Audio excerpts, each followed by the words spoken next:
tisdag morgon klockan 04.30. Pågår helgen. Om man inte ändrat de reglerna så jobbar på klasser i gymnasiet.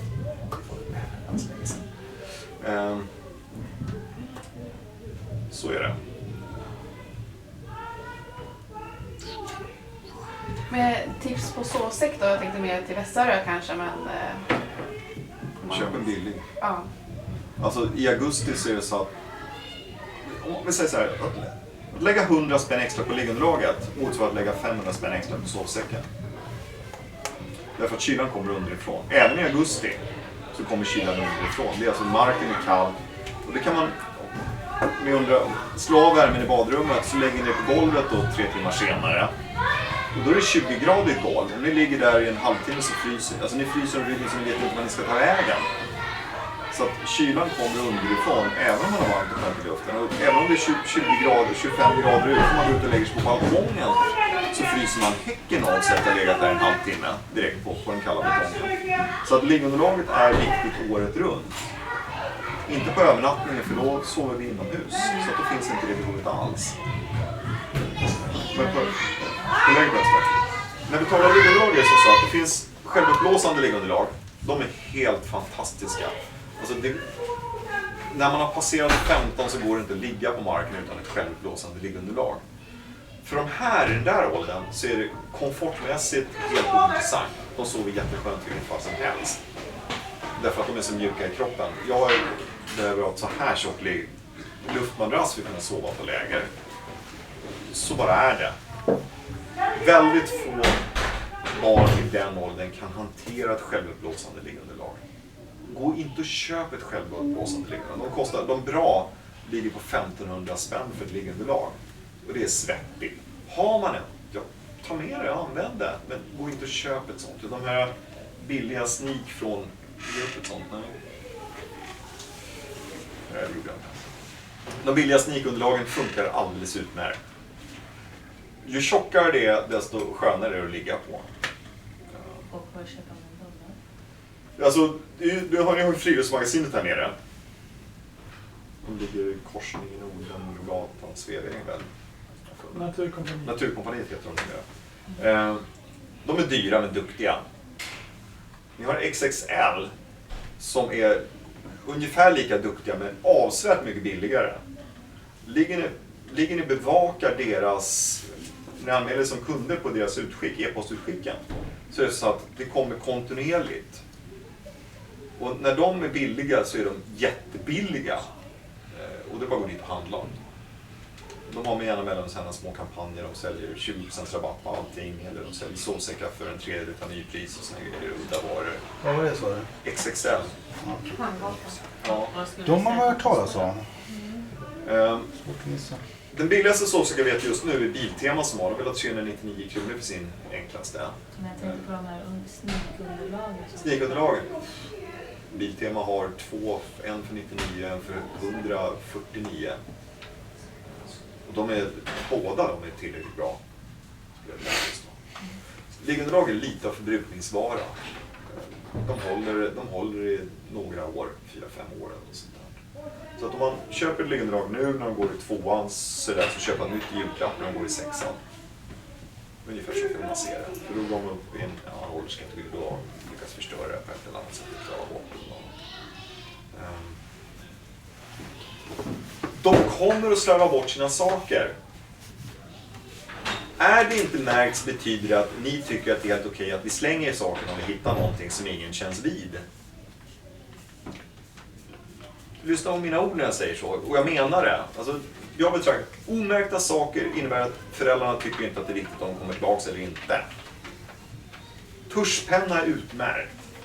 Alldeles utmärkt. Stor fin permanent tuschpenna i saker och ting. Och klipp bort den förbannade jävla huvan på regnjackan. För den är oduglig. Den är bara regnsamlare.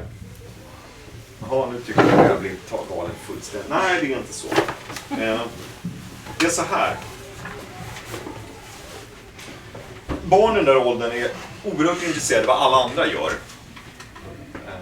Den där funkar som en dumstrut ungefär. De har det här synfältet.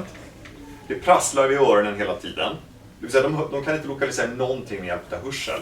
Så att de har dumstrut och de hör inte vad andra säger och vad som sker runt omkring sig. Så de river av sig den där.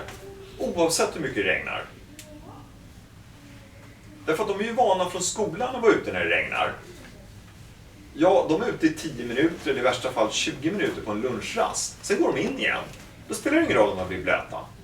Men om man nu mot förmodan har ett sommarläger eller en övernattning där det regnar hela tiden. Speciellt på sommarläger, då kan det inte gå in annat än när det liksom börjar närma sig katastrofhumör. Men vi kommer aktiviteter utomhus då. Om de inte hålls torra, så även om det är augusti och 25 grader varmt ute och det regnar hela tiden, så fryser man häcken av sig. Tjejer har ett extra stort problem, för de har nämligen den här hängrännan och stupröret som går ner i kläderna, det vill säga hår. Så de blir blöta, liksom, de är blöta ner på låren normalt. Sydväst är gåvan till mänskligheten som hindrar hela det där problemet. Och då finns det då barn som är modemedvetna, eller vad man nu ska kalla det för. De säger att sydväst är skitfult, det vägrar få, men det gör de tills de konstaterar att alla andra har sydväst. För då menar vi alla andra, inklusive alla ledare. Och då brukar sydvästen vara väldigt sådär acceptabel helt plötsligt. Där, den här sydväst. Den finns inte på alla affärer. Det här fabrikatet, Didriksson 1913, är definitivt good enough. Det är svårt att hitta några som är bättre. Alla galonvarianter är mycket bättre än alla de här. Fjällräven har en som är någon sorts mjukare tyg. Ja, den är jättebra tills den blir blöt. Då blir det som en slokkatt och då viker de här grejerna ihop sig. Den här ska liksom funka som avledare så att det regnar liksom ut på axlar och bort från nacken. Det här är ett utmärkt plagg. Den här är nästan viktigare än regnjackan. Regnoverall är bättre än ett tvådelat regnställ. Men det är svårt att få tag på regnoveraller i deras storlekar. Tyvärr. Regnoverall är fantastiskt. Fick jag tag på en regnoverall i min storlek så skulle jag köpa en garanterat. För då kan man sätta sig i en vattenpöl eller rulla sig i en jävla vattenpölen utan att bli blöt. För det handlar om att hålla sig torr. Är man torr är det roligt, man blöt är det tråkigt med 100% säkerhet. Sen finns det en massa fantastiska Gore-Tex-material och sånt. Och jag kan inte göra annat än rekommendera dem för de är suveräna. Men de har en prislapp därefter.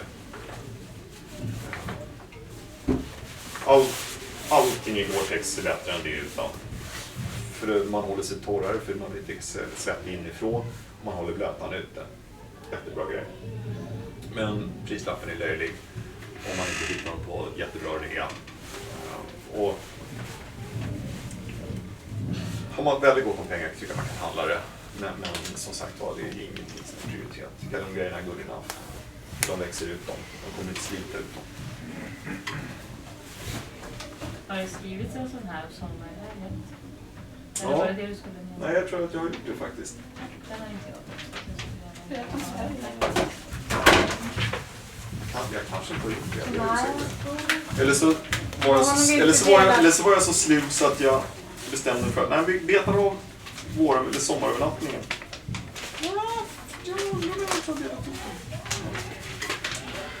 Den ligger inte här. Den kommer komma på e-mail.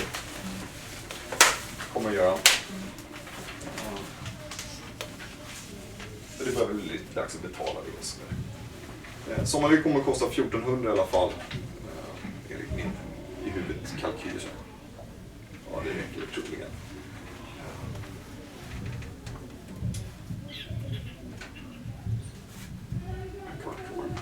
Vad har jag glömt? Hur motiverar man en som inte vill övernatta?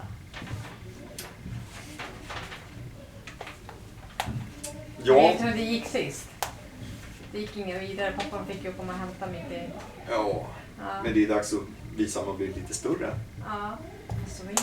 Jag vet inte vad vi ska göra. De kan leva hos oss.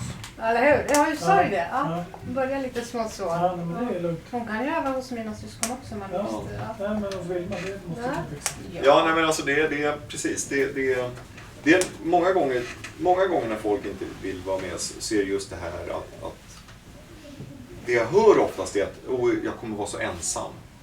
Det är ingen som vill prata med mig. Ja, det är en jäkla snömos. Det existerar ju inte i verkligheten. Men det är en farhåga jag hör. Sen också så här, ja, men om jag blir rädd och längtar hem så vill jag inte ligga och gråta ensam i min säng. Ja, det händer inte heller i praktiken för de sover. Eller så får de sova med hos ledare. Men vi har ju gott om plats. Det är inte allt för ovanligt att man både en eller två ungar sovandes i ledarrummet. Det är inte konstigt på något sätt. Sen kan föräldrar följa med och ge den extra tryggheten. För att det handlar bara om att ta sig över en gräns. Och är föräldrarna med och sover i ledarrummet med oss andra ledare och de sover i sitt logement där borta, jag menar, då finns den här tryggheten på distans. Och då kan man planera att följa med på sommarläget och det är liksom, där är det ännu längre, det är 50 meter emellan eller mer. Och när man åker hem så kommer man säga, jo men vi har liksom inte ens sett så här på 5 dagar. Men det kan vara den tryggheten.